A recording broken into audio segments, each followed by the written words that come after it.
con Luisa Iglesias Arvide. De cerca con los especialistas.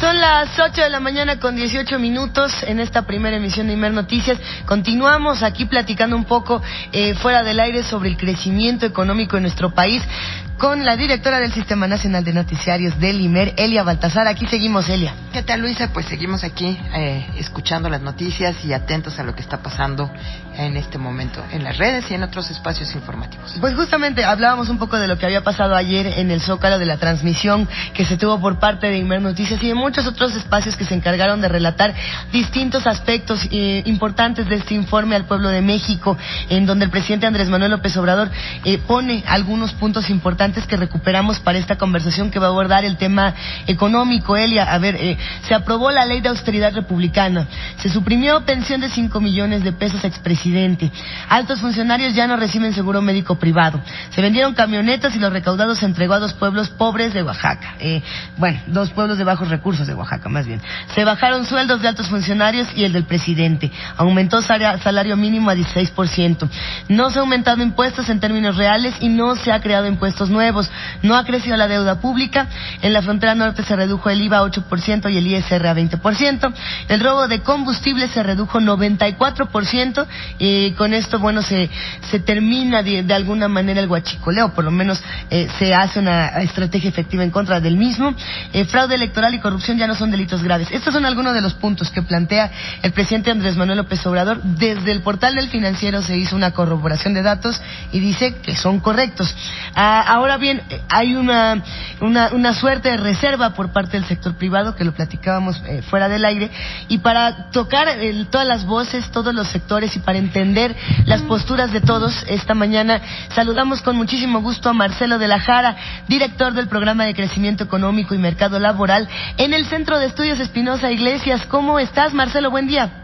Hola, buenos días, Luisa. Muy bien, muchas gracias. Un gusto escucharte, Marcelo. Bueno, ayer, mientras el presidente admitía que la economía efectivamente había crecido poco, justamente mientras esto ocurría, Standard & Poor's vuelve a bajar la expectativa de crecimiento de 1.6 a 1.3, si no me equivoco. Y esto ha despertado distintos cuestionamientos. Uno de ellos es, ¿qué está pasando en los sectores económico y financiero? ¿Por qué las reservas en torno a la política de Andrés Manuel López Obrador, Marcelo?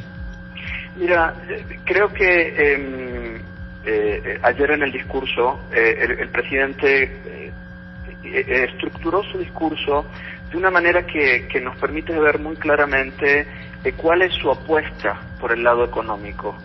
Es una apuesta es nueva para México, es muy distinta de lo que se vino haciendo en los últimos años y básicamente la fe, digamos, del modelo que él está adoptando tiene que ver con,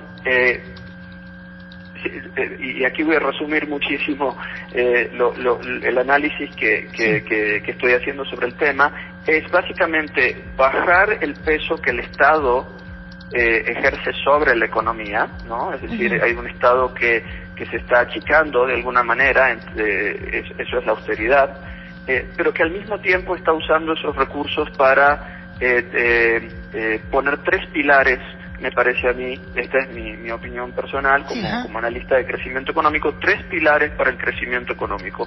Uno es reducir la corrupción y la inseguridad. La corrupción y la inseguridad estaban generando enormes pérdidas para la economía. Esa es una. La otra es, en lugar de, digamos, la segunda es transferencias directas a la población para estimular el gasto, para estimular la actividad productiva y el empleo. Ese es el segundo pilar, me parece a mí. Y el tercer pilar tiene que ver con la manera en que se va a hacer la inversión pública, es decir, una inversión pública muy fuerte en grandes obras de infraestructura, como por ejemplo, la refinería, o como el rescate de Pemex, o el Tren Maya. Entonces, estos son los 3 pilares que el gobierno de Andrés López Obrador está poniendo para el crecimiento económico. Tienen sus riesgos importantes en el sentido de que, por ejemplo, tomemos la parte de transferencias. Por ejemplo, se dan, el presidente ayer habló de los créditos que están otorgando a la palabra a aquellos pequeños productores que no tienen acceso al crédito bancario, o la distribución de fertilizantes, o los precios garantizados a pequeños productores agrícolas, o los programas de empleo o Sembrando el Futuro. Es decir, ese por ejemplo te muestra es la estrategia número 2 que yo llamo, que tiene que ver con activar a la economía desde abajo. Como él dice, vamos a activar a la economía desde abajo. El problema que yo veo ahí, o el riesgo más bien que yo veo de que eso pueda tener éxito, es el hecho de que pues hay una realidad que tiene que ver con los mercados laborales, hay una realidad que tiene que ver con los mercados agrícolas, con la posibilidad de subirse a las cadenas de valor, donde la sola activación o participación de estos actores que estaban como relegados o rezagados no necesariamente se puede lograr solo apoyándolos con transferencias. Entonces hay como un esfuerzo muy grande de decir, bueno, tenemos una parte importante de pequeños productores o trabajadores que no están, o consumidores, los vamos a activar a través de estas transferencias, pero la realidad es que los mercados son pues muy complejos y no necesariamente vamos a lograr la participación de estas personas en estos mercados que son tan complejos, que es donde están las ganancias o las posibilidades de generar ingresos de manera sustentable, ¿no? La otra preocupación, por ejemplo, tiene que ver con la inversión pública. La fe digamos del modelo está puesta en más capital, ¿no? Por ejemplo, fortalecer a Pemex, los trenes, las refinerías, que son una inversión muy fuerte en capital. Pero lo que necesita la economía para crecer, por ejemplo, es productividad. Entonces, no estoy viendo inversiones del gobierno en áreas estratégicas de la economía para que la economía se vuelva más productiva, ¿no? Eso, digo, son dos ejemplos de dónde está puesta la apuesta, cuál es la estrategia, pero son estrategias que tienen riesgos porque finalmente en los mercados donde estas actividades se van a desarrollar, pues tienen ciertas complejidades y ciertos problemas que no se están atendiendo. Claro. Marcelo, buenos días. Celia Baltazar. Buenos días. Me llama mucho la atención lo que mencionas, porque de alguna manera Andrés Manuel López Obrador apuesta por una reactivación, digamos, a partir de lo que tú nos dices del mercado interno, es decir, mejorar la capacidad de compra o mejorar la capacidad de disposición de efectivo de algunos sectores de la población para poder de alguna reactivar su capacidad de consumo, pero al mismo tiempo vemos muy concentrada la inversión productiva, digamos, en sectores pues como el tren, Pemex, las refinerías. Esto de alguna manera nos plantea un escenario de desequilibrio o desigual en el crecimiento. ¿Cuáles son los riesgos de apostar o de solo tener la mirada puesta en estos dos factores para tratar de impulsar la economía del país? ¿Qué está en riesgo? ¿Qué se puede perder o qué se puede ganar en el mediano plazo con una estrategia tan focalizada? Sí, yo creo que fundamentalmente tiene que ver con qué tan sostenible, es decir, qué tanto rédito tenga la inversión, ¿no? Claro. Es decir, el gobierno está, como digo, su estrategia es movilizar, es activar a los sectores menos favorecidos del país, y eso es buena idea en principio. Pero ¿qué tanto vamos a poder lograr con esto? Te doy dos ejemplos a los que mencionaba recién. Por ejemplo, tú estás con el programa Jóvenes Construyendo el Futuro, ¿no? Ajá. Entonces, das una capacitación a 1 millón de jóvenes. Si tuviéramos tiempo podríamos hablar de qué tipo de capacitación están recibiendo y si va a ser útil o no, pero bueno, supongamos que en muchos casos la capacitación finalmente obtienen o adquieren ciertas habilidades que les permiten o que les permitirían insertarse en el mercado laboral. Pero luego tienes un mercado laboral sumamente con mucha informalidad, un mercado laboral donde de baja productividad, con actividades productivas donde las personas, en particular los que vienen de niveles más pobres, tienen pocas posibilidades de hacer una carrera laboral exitosa, que nosotros decimos que exitoso es simplemente estar en el sector formal, tener un ingreso que les permita vivir y una pensión en el futuro. Eso sería una carrera laboral exitosa. Sí.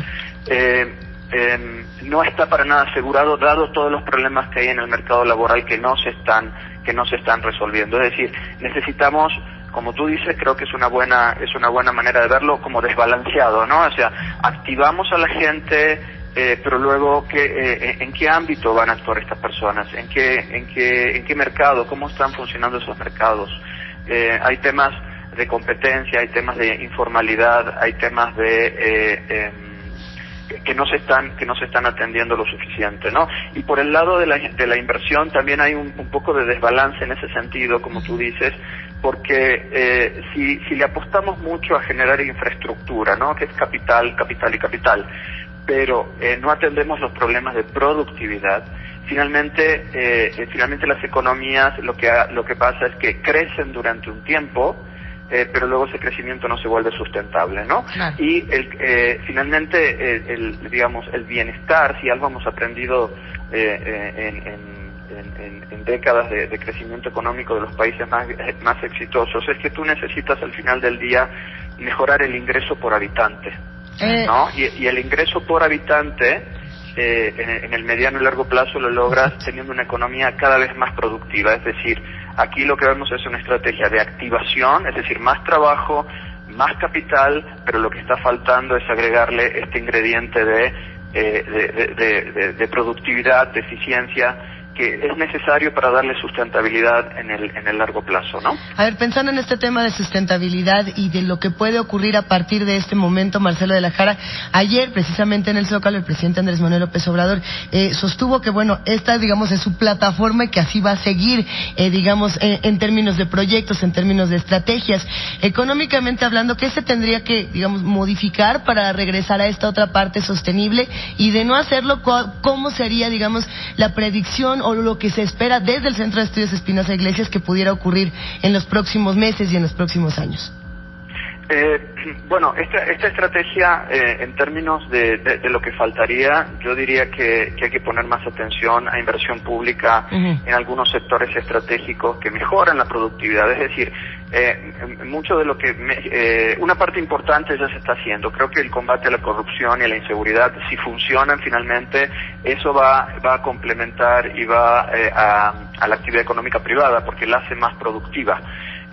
Tenemos muchísima información de que la corrupción y la inseguridad le estaban quitando vigor a los negocios, es decir, el retorno a la inversión que tenían era mucho menor por las pérdidas que eso genera. Entonces, esa es una esperanza importante de que si eso verdaderamente se resuelve y tenemos un país más en paz, un país con mayor seguridad y menor corrupción, efectivamente los negocios van a ser más rentables en México, y eso sería una parte importante de la mejora en productividad. Pero hay otros sectores que tienen que ver con cómo funcionan ciertos mercados, la cuestión de la competencia económica, que el presidente le ha quitado un poquito de importancia.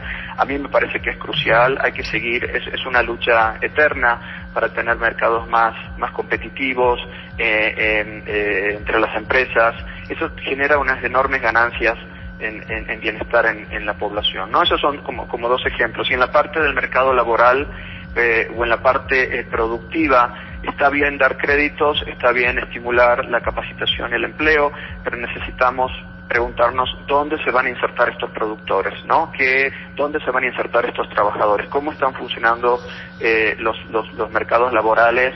¿Y qué es lo que necesitan para mejorar? Y ahí básicamente el problema más grave tiene que ver con la informalidad, ¿no? Y creo que también el gobierno le ha quitado un poquito de importancia a ese problema. Sí, por supuesto, no bastan las medidas de contención para abatir la pobreza o la desigualdad, hay que generar riqueza y saber distribuirla desde otros esquemas más innovadores, si acaso los modelos anteriores no nos han dado respuesta a estos desafíos sociales, Marcelo. Sí, yo creo que movilizar y activar a la población que estaba rezagada es una muy buena idea.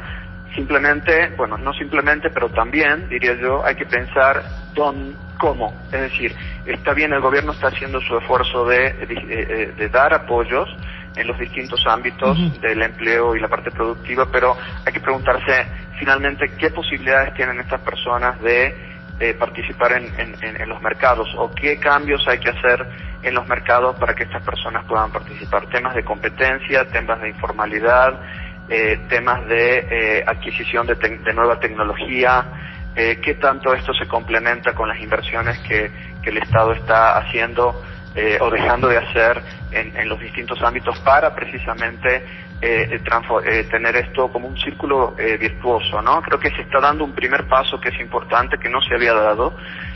Simplemente hay que ver un poquito más adelante y decir, bueno, y entonces cómo apoyamos, cómo hacemos para que esto se vuelva sustentable en el tiempo, se vuelva un círculo virtuoso. Que se vuelva un círculo virtuoso. Tendremos que estar muy atentos, Marcelo de la Jara, director del Programa de Crecimiento Económico y Mercado Laboral en el Centro de Estudios Espinosa Iglesias. Esperemos poder platicar contigo de nueva cuenta para retomar también un poco qué se puede decir sobre el tema de los ahorros, sobre el tema de quién determina qué se hace con el dinero que se ha ahorrado en estas administraciones, si va a ser Hacienda, si no va a ser Hacienda, qué va a pasar con todo eso. Esperemos, ¿podrás volver pronto con nosotros? Seguramente. Hola. Con mucho gusto, con mucho gusto. Gracias, Marcelo, hasta luego. Gracias. Buenos días. Una pausa y regresamos a esta primera emisión. Ya viene la participación en unos minutos más del doctor Nicolás Loza Otero, que ayer estuvo hablando con nosotros sobre las elecciones del año pasado y que creen hoy es la segunda parte.